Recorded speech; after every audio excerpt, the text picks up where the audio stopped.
అందరికీ నమస్తే. Welcome to TR TV. నేను మీ తిరుపతి. తెలంగాణ రాష్ట్ర ముఖ్యమంత్రి రేవంత్ అన్న ఒకేసారి ఉలిక్కిపడి కాంగ్రెస్ పార్టీ మంత్రులను, కాంగ్రెస్ పార్టీ ఎమ్మెల్యేను కాంగ్రెస్ సీనియర్ లీడర్ ఇంటికి పంపించిండు. ఆ సీనియర్ లీడర్ని బుజ్జగించేటటువంటి కార్యక్రమం చేస్తుండు కాంగ్రెస్ పార్టీ మంత్రి. అన్న, మీరు ఎట్టి పరిస్థితుల్లో పార్టీ మారొద్దు, మీరు కాంగ్రెస్ పార్టీలోనే ఉండాలి, కాంగ్రెస్లోనే కంటిన్యూ అవ్వాలి, మంచి రోజులు రాబోతున్నాయి, మీ గురించి హైకమాండ్ ఆలోచిస్తుంది, మీ గురించి ముఖ్యమంత్రి ఆలోచిస్తుండు, మీ గురించి ముఖ్యమంత్రి హైకమాండ్కి చెప్పబోతున్నాడు, మీకు మంచి పదవి రాబోతుంది, మీరు ఓపిక పట్టండి, కాంగ్రెస్లోనే ఉండండి, ఎట్టి పరిస్థితులలో కాంగ్రెస్ పార్టీ నుండి వెళ్ళకండి అని చెప్పి కాంగ్రెస్ పార్టీకి సంబంధించినటువంటి మంత్రులు, Congress party MLA, Congress senior leader ఇంటికి పోయి బతలాడుతున్నారు. ఆ Congress party senior leader Congress పార్టీకి ఈ నెల 27వ తారీఖు రాజీనామా చేయడానికి రెడీగా ఉన్నాడు అనేది వినబడుతున్నటువంటి చర్చ. రాజీనామా చేసి బీఆర్ఎస్ పార్టీలోకి జాయిన్ కాబోతున్నట్టుగా వినబడుతున్నటువంటి వ్యవహారం. రేవంత్ అన్నకి ఏమర్థమైందంటే, ఆ కాంగ్రెస్ పార్టీ సీనియర్ లీడర్ గనక ఆ నియోజకవర్గంలో ఒకవేళ కాంగ్రెస్ పార్టీకి రాజీనామా చేసి బీఆర్ఎస్ పార్టీలోకి పోయింది అనుకో, ఆ నియోజకవర్గంలో ఉన్నటువంటి సగం కాంగ్రెస్ ఖాళీ అయిపోతుంది. కాంగ్రెస్ పార్టీ కార్యకర్తలు, లీడర్లు అందరూ కాంగ్రెస్కి రాజీనామా చేసి బీఆర్ఎస్లోకి వెళ్ళిపోతారు. ఆ లీడర్ ఏ పార్టీలో పోతే ఆ పార్టీలోకి కాంగ్రెస్ పార్టీ పోయేటటువంటి అవకాశం ఉంది ఆ నియోజకవర్గానికి సంబంధించి. సో పార్టీకి డ్యామేజ్ అవ్వచ్చు, పార్టీకి ఇబ్బంది అవ్వచ్చు అనేటటువంటి ఆలోచనతోటి రేవంత్ అన్న వెంటనే మీనాక్షి నటరాజన్ మేడం, రేవంత్ రెడ్డి, పిసిసి అధ్యక్షుడు మహేష్ కుమార్ గౌడ్ ముగ్గురు ఆ కాంగ్రెస్ పార్టీ సీనియర్ లీడర్ ఇంటికి కాంగ్రెస్ మంత్రులను, ఎమ్మెల్యేలను పంపించేటటువంటి కార్యక్రమం చేసిరట. పంపించి మాట్లాడండి, చెప్పండి, చర్చలు జరపండి, ఉండమని చెప్పండి, రిక్వెస్ట్ చేయండి, బతిలాడండి, అయినా సరే ఆయన ఒప్పుకోకపోతే, వినకపోతే ఆయన ఇష్టం, మనం ఏం చేయలేం. ఇది రేవంత్ రెడ్డి వర్షన్. కానీ ఒకసారి అయితే ట్రయల్ కొట్టండి అని రేవంత్ రెడ్డి పంపించే కార్యక్రమం చేసిండు అనేది వినబడుతున్న చర్చ. అసలు ఆ సీనియర్ లీడర్ ఎవరు, ఏం కథ, ఏం జరుగుతుంది అనేది మనం బ్రీఫ్గా మాట్లాడుకుందాం. ఫస్ట్ టైం మన ఛానల్ చూస్తున్న వాళ్ళు దయచేసి సబ్స్క్రైబ్ చేయండి, షేర్ చేయండి, లైక్ చేయండి. మీరు సబ్స్క్రైబ్ చేసుకోవడం ద్వారా నాకు ధైర్యం వస్తుంది, బలం వస్తుంది. నేను ఇంకా ప్రభుత్వాన్ని గట్టిగా ప్రశ్నిస్తా, ప్రజా సమస్యలపైన బలంగా మాట్లాడతా. రైట్గా టాపిక్లోకి పోతే, కాంగ్రెస్ పార్టీ మంత్రి శ్రీధర్ బాబు, అడ్లూరి లక్ష్మణు, అట్లనే మేడిపల్లి సత్యం ఎమ్మెల్యే, ఈ ముగ్గురు Jagtial Congress party senior leader Jeevan Reddy ఇంటికి పోయారు. జీవన్ రెడ్డి ఇంటికి పోయి జీవన్ రెడ్డితో ముచ్చట పెట్టారు. జీవన్ అన్న, నువ్వు పార్టీ మారుతున్నావాట, నువ్వు త్వరలో బీఆర్ఎస్ పార్టీలోకి పోతున్నావాట, బీజేపీలోకి పోతున్నావాట, కాంగ్రెస్ పార్టీకి రాజీనామా చేయబోతున్నావాట, ఎందుకు చేస్తున్నావు?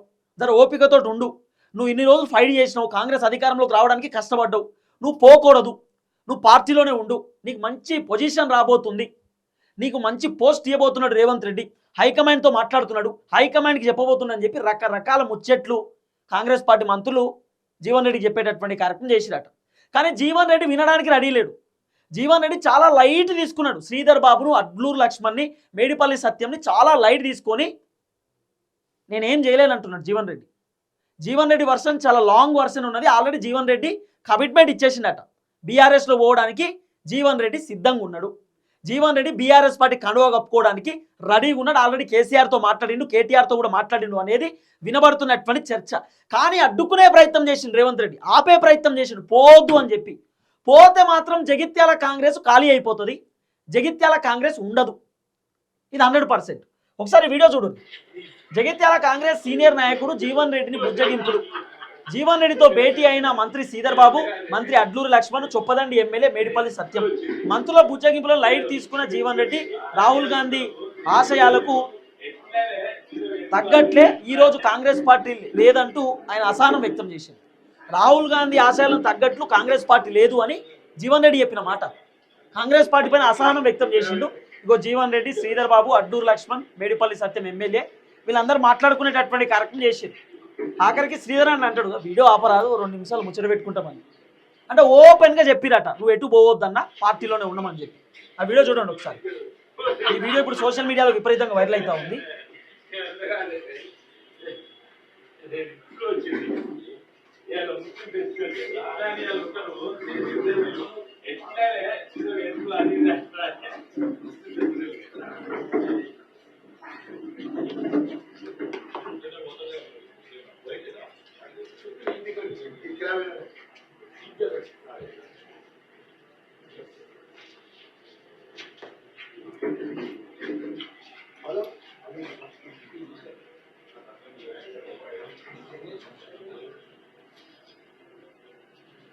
దాదాపు 2 నిమిషాల వీడియో వాళ్ళు రికార్డ్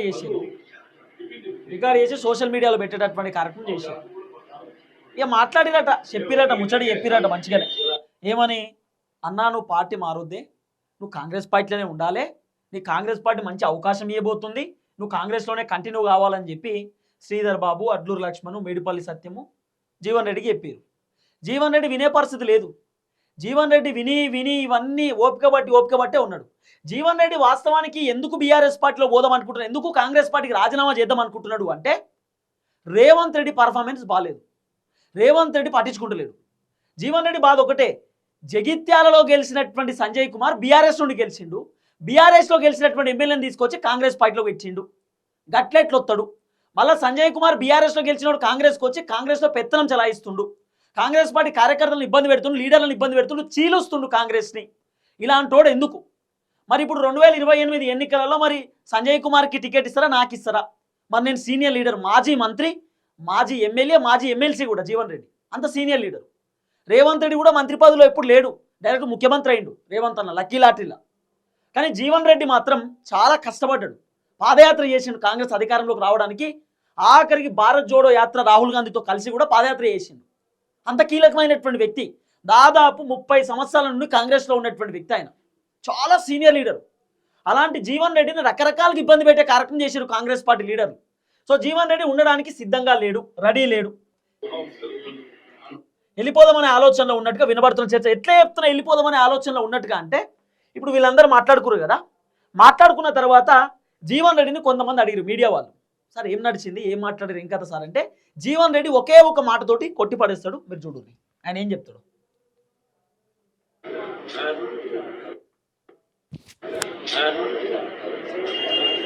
దేవుడు శాసించిండు, మానవుడు అనుసరిస్తాడు.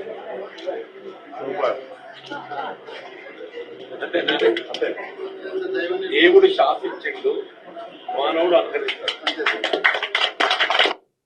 విన్నారు కదా, చాలా పెద్ద మాట. కాంగ్రెస్ పార్టీ మంత్రులు దాదాపు 2 గంటల పాటు బుజ్జగింపులు జరిపారు. 2 మంత్రులు ఒక ఎమ్మెల్యే వచ్చి జీవన్ రెడ్డితో మాట్లాడారు, పోదన్నా ఉండన్నా అని చెప్పి జీవన్ రెడ్డి చెప్పినాక ఆయన బయటకు వచ్చి ఏం చెప్పింది తెలుసా? దేవుడు శాసించాడు, మానవుడు అనుసరిస్తాడు అని చెప్పి ఆయన నిర్ణయం చెప్పకనే చెప్పేసిండు. ఎవరు? జీవన్ రెడ్డి చెప్పినటువంటి మాట. దేవుడు ఎట్లా చెప్తే అట్లా వింటా, దేవుడు ఆల్రెడీ ఒక నిర్ణయం ఉంచి పెట్టిండు, ఆ నిర్ణయాన్ని నేను ఫాలో అవుతా, దేవుడు ఎట్లా చెప్తే అట్లా వింటా అనేది ఆయన వర్షంలో చెప్పిన. అంటే ఓపెన్గా ఏం చెప్తున్నాడు, నేను ఏం అనుకుంటానో అదే చేస్తా, నా మైండ్లో ఒకటి క్లారిటీ ఉంది, ఫిక్స్ ఉంది, నేను అదే పని చేస్తా అనేటటువంటి ఆలోచనలో జీవన్ రెడ్డి ఉన్నాడు. అంటే జీవన్ రెడ్డి మ్యాక్సిమం కాంగ్రెస్ పార్టీలో ఉండడానికి రెడీగా లేడు అనేది వినబడుతున్నటువంటి చర్చ. కాంగ్రెస్ పార్టీకి రాజీనామా చేయడానికి సిద్ధమవుతున్నాడు. ఎప్పుడైతే జీవన్ రెడ్డి రాజీనామా చేసేటటువంటి ఆలోచనలో ఉన్నాడు అని చెప్పి రేవంత్ రెడ్డికి తెలిసిందో, రేవంత్ రెడ్డికి ఒక క్లారిటీ వచ్చింది. ఏందది? ఒకవేళ జీవన్ రెడ్డి కనుక కాంగ్రెస్ పార్టీకి జగిత్యాల నుండి రాజీనామా చేస్తే కాంగ్రెస్ పార్టీలో ఉన్నటువంటి దాదాపు 100 మంది లీడర్లు, 100 మంది కార్యకర్తలు కూడా జీవన్ రెడ్డితో పాటు కాంగ్రెస్కి రాజీనామా చేసి జీవన్ రెడ్డి బీఆర్ఎస్లోకి పోతే బీఆర్ఎస్లోకి పోతారు, బీజేపీలోకి పోతే బీజేపీలో పోయేటటువంటి అవకాశం ఉంటుంది. అంటే జగిత్యాల కాంగ్రెస్ ఖాళీ అయ్యేటటువంటి సిచ్యువేషన్ ఉంటుంది అనేది రేవంత్ రెడ్డికి అర్థమైంది. జగిత్యాలలో కాంగ్రెస్ డిస్టర్బెన్స్ అయిపోతుంది అనేది రేవంత్ రెడ్డికి క్లారిటీ వచ్చింది. అందుకు రేవంత్ టకా మీరు పోయి మాట్లాడండి, మీరు పోయి డిస్కస్ చేయండి, మీరు చెప్పండి జీవన్ రెడ్డికి అని చెప్పి రకరకాలుగా మంత్రులను ఇక టార్చర్ పెట్టి పంపించేటటువంటి కార్యక్రమం చేసినట్టు, మీరు పోవాలని చెప్పి. మొత్తానికి శ్రీధర్ బాబు వేయండు, మాట్లాడిండు. అయినా సరే జీవన్ రెడ్డి లైట్ తీసుకున్నాడు, దేవుడు చెప్పినట్టు వింటా అన్నాడు. దేవుడు ఆల్రెడీ నిర్ణయం చేసిండు, డిసైడ్ అయ్యిండు. ఆ డిసైడ్ అయినటువంటి నిర్ణయాన్ని నేను ఫాలో అవుతా అనేది జీవన్ రెడ్డి వర్షన్. మరి జీవన్ రెడ్డి కాంగ్రెస్లో ఉండేటట్టు కనబడతలేడు. మ్యాక్సిమం ఈ నెల 27వ తారీఖు జీవన్ రెడ్డి బీఆర్ఎస్ పార్టీలోకి కేసీఆర్ నేతృత్వంలో జాయిన్ కాబోతున్నట్టుగా వినబడుతున్న చర్చ. కేసీఆరే జీవన్ రెడ్డికి కండువా కప్పి మరి స్వాగతించబోతున్నట్టుగా వినబడుతున్నటువంటి వ్యవహారం. సో జీవన్ రెడ్డి బీఆర్ఎస్ పార్టీలోకి పోబోతుండట ఈ నెల 27వ తారీఖు. జీవన్ రెడ్డి మరి బీఆర్ఎస్ పార్టీలోకి పోతే ఎట్లుంటుంది పరిస్థితి అనేది కూడా మీకు చాలా వీడియోలలో చెప్పిన, ఇప్పుడు చెప్తా. 2028 ఎన్నికలలో ఇప్పుడు జీవన్ రెడ్డి కాంగ్రెస్లోనే కంటిన్యూ అయితే, ఇప్పుడు ఆల్రెడీ ఈ సంజయ్ కుమార్ అనేటటువంటి ఈ ఎమ్మెల్యే బీఆర్ఎస్ పార్టీలోకి వెళ్ళి గెలిచిండు. ఈయన ఇప్పుడు కాంగ్రెస్ పార్టీలోకి వచ్చిండు. 2028 ఎన్నికలలో ఎట్లయినా బీఆర్ఎస్ పార్టీ సంజయ్ కుమార్కి టికెట్ ఇయ్యరు, ఎట్లయినా ఇయ్యరు. అయితే మరి కాంగ్రెస్ పార్టీ ఎవరికి ఇస్తారు టికెట్? సంజయ్ కుమార్కి ఇస్తారా, జీవన్ రెడ్డికి ఇస్తారా? ఇది పెద్ద క్వశ్చన్ మార్క్. ఇప్పుడు జీవన్ రెడ్డి క్లారిటీ వచ్చింది, నాకు టికెట్ ఇయ్యరు, ఏమి ఇయ్యరు. మొన్న జరిగినటువంటి మున్సిపల్ కార్పొరేషన్ ఎన్నికలలో 60 వార్డులు ఉంటే 20 వార్డులు జీవన్ రెడ్డికి ఇచ్చిర్రు, 40 వార్డులు సంజయ్ కుమార్కి ఇచ్చారు. ఇక్కడ జీవన్ రెడ్డి క్లారిటీ వచ్చింది. నాకు ఎట్లాగూ ప్రియారిటీ ఇయ్యరు, నన్ను పట్టించుకోరు, ఇక అవసరం లేదు ఈ పార్టీ, నేను కష్టపడ్డ పార్టీ ఇది, నాకు సంబంధం లేదని నాకు అర్థమైపోయింది. అర్థమైపోయి రేవంత్ రెడ్డి నన్ను పట్టించుకుంటలేడు, కావాలనే రేవంత్ రెడ్డి ఆ సంజయ్ కుమార్కి ప్రియారిటీ ఇస్తుండు అనేది ఆయనకు అర్థమైపోయి పార్టీకి దూరం కావడానికి రెడీగా ఉన్నాడు. ఇప్పుడు కనుక జీవన్ రెడ్డి బీఆర్ఎస్ పార్టీలోకి పోతే రాబోతున్నటువంటి ఎంపీటీసీ జెడ్పీటీసీ ఎన్నికలలో జీవన్ రెడ్డి ఎవరికి చెప్తే వాళ్ళకి టికెట్ వస్తుంది, మీరు రాసి పెట్టుకోరు. అంత ప్రియారిటీ కేటీఆర్ ఇస్తాడు. తర్వాత ఇదే జగిత్యాలలో ఆల్రెడీ బీఆర్ఎస్కే కదా సీట్, అది ఇప్పుడు ఉండేది కూడా బీఆర్ఎస్ పార్టీ సీటే కదా. 2028లో కూడా పక్కా జీవన్ రెడ్డి బీఆర్ఎస్ పార్టీ నుండి గెలుస్తాడు, రాసి పెట్టుకోరు. పక్కా బీఆర్ఎస్ పార్టీ అక్కడ గెలుస్తుంది. అది జీవన్ రెడ్డికి అర్థమైంది. ఇప్పుడు ఏం చేస్తాడు జీవన్ రెడ్డి, కాంగ్రెస్ పార్టీ కార్యకర్తలు మళ్ళీ బీఆర్ఎస్లో కూలుస్తాడు, ఆయన క్యాడర్ని పెంచుకుంటాడు. బీఆర్ఎస్లో ఉన్నటువంటి అసంతృప్తితో ఉన్నటువంటి లీడర్లు బీఆర్ఎస్లోనే ఉన్నారు, మళ్ళీ కాంగ్రెస్ పైన అసంతృప్తితో ఉన్నటువంటి లీడర్లు బీఆర్ఎస్లోకి వచ్చేస్తారు. అంటే జీవన్ రెడ్డి క్యాడర్ పెరుగుతుంది, బలం పెరుగుతుంది జగిత్యాలు. అప్పుడు ఇక సంజయ్ కుమార్ కూడా ఏం చేయలేడు. అలాంటి పరిస్థితి క్రియేట్ అయ్యేటటువంటి అవకాశాలు బలంగా కనబడుతున్నాయి. సో మొత్తానికి మంత్రులు వచ్చి బొజ్జగించినా కూడా ఎక్కడ కూడా జీవన్ రెడ్డి తగ్గేటటువంటి ప్రసక్తి కనబడతలేదు. లేదు కాంగ్రెస్కి రాజీనామా చేయాల్సిందే, బీఆర్ఎస్లో పోవాల్సిందే అనేటటువంటి ధోరణిలో జీవన్ రెడ్డి ఉన్నట్టుగా వినబడుతున్నటువంటి చర్చ. చూద్దాం ఏం జరగబోతుంది. దయచేసి వీడియో అందరికి షేర్ చేయండి. అందరికీ నమస్తే, థ్యాంక్ యూ సో మచ్. జై తెలంగాణ.